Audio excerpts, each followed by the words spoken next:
सोयगाव मध्ये काय व्यक्त होणार?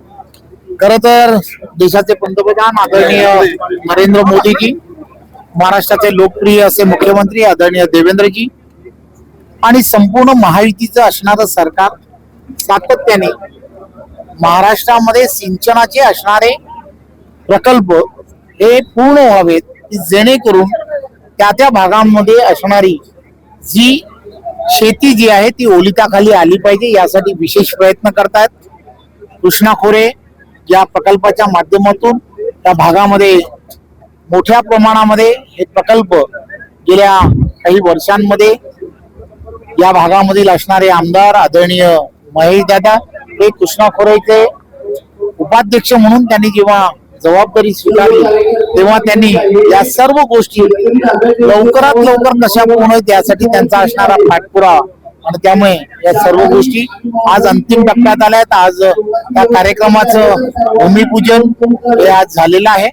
लवकरच 11 महिन्याच्या आत हा पूर्ण प्रकल्प पूर्ण होईल आणि आदरणीय देवेंद्रजी जलपूजनाच्या कार्यक्रमाला नक्की या ठिकाणी. सर, जलसिंचन योजनेच्या अंतर्गत किती गावांना फायदा होणार आहे आणि नेमकं किती हेक्टर क्षेत्र ह्याच्याखाली येणार आहे? खर तर हा संपूर्ण भाग जो आहे, हा भाग आपण सर्वांना माहित आहे की हा संपूर्ण भाग गेली वर्षानुवर्ष हा संपूर्ण भाग जो आहे तो दुष्काळग्रस्त म्हणून असणारा हा भाग होता आणि जवळजवळ या भागामधील असणारी 80-90 गावं जे आहेत त्या गावांना आणि तिथल्या असणाऱ्या शेतीला याचा सर्वात मोठा फायदा होईल. सध्या जंतर मंतर मध्ये नीट पेपर फुटी संदर्भात विद्यार्थी आंदोलन करतायत, त्याला विरोधक राजकीय वाहिन्यांचा प्रयत्न करतायत. पंतप्रधानांचा थेट राजीनामा मागण्याची मागणी केली. खरं तर काल आदरणीय पंतप्रधान नरेंद्र मोदीजींनी या संदर्भामध्ये जे नीटच्या संदर्भामध्ये झालेली जी घटना आहे त्या घटनेबद्दल सविस्तर सांगितलेलं आहे. सर्व प्रवक्ते वारंवार हे सांगण्याचा प्रयत्नही करतायत.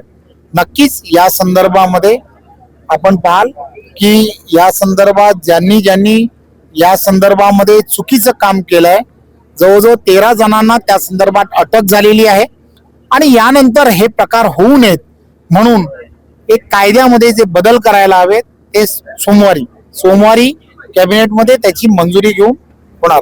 नक्कीच शरद पवारांनी पंतप्रधानांची भेट घेतली.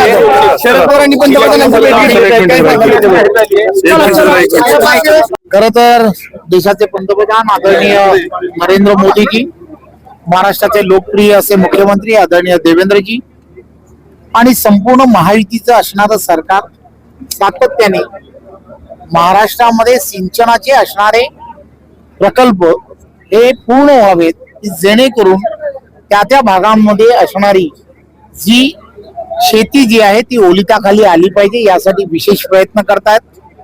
कृष्णा खोरे या प्रकल्पाच्या माध्यमातून त्या भागामध्ये मोठ्या प्रमाणामध्ये हे प्रकल्प गेल्या काही वर्षांमध्ये या भागामधील असणारे आमदार आदरणीय महेश दादा हे कृष्णा खोरेचे उपाध्यक्ष म्हणून त्यांनी जेव्हा जबाबदारी स्वीकारली तेव्हा त्यांनी या सर्व गोष्टी लवकरात लवकर कशा पूर्ण यासाठी त्यांचा असणारा पाठपुरावा आणि त्यामुळे या सर्व गोष्टी आज अंतिम टप्प्यात आल्यात. आज त्या कार्यक्रमाचं भूमिपूजन हे आज झालेलं आहे.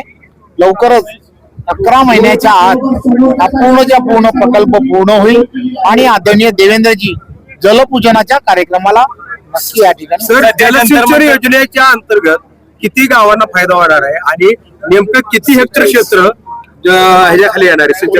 खर तर हा संपूर्ण भाग जो आहे, हा भाग आपण सर्वांना माहित आहे की हा संपूर्ण भाग गेली वर्षानुवर्ष हा संपूर्ण भाग जो आहे तो दुष्काळग्रस्त म्हणून असणारा हा भाग होता आणि जवळजवळ या भागामधील असणारी 80-90 गावं जे आहेत त्या गावांना आणि तिथल्या असणाऱ्या शेतीला याचा सर्वात मोठा फायदा होईल. सध्या जंतर मंतर मध्ये नीट पेपर फुटी संदर्भात विद्यार्थी आंदोलन करतायत, त्याला विरोधक राजकीय वाहिन्यांचा प्रयत्न करतायत. पंतप्रधानांचा थेट राजीनामा मागण्याची मागणी केली. खरं तर काल आदरणीय पंतप्रधान नरेंद्र मोदीजींनी या संदर्भामध्ये जे नीटच्या संदर्भामध्ये झालेली जी घटना आहे त्या घटनेबद्दल सविस्तर सांगितलेलं आहे.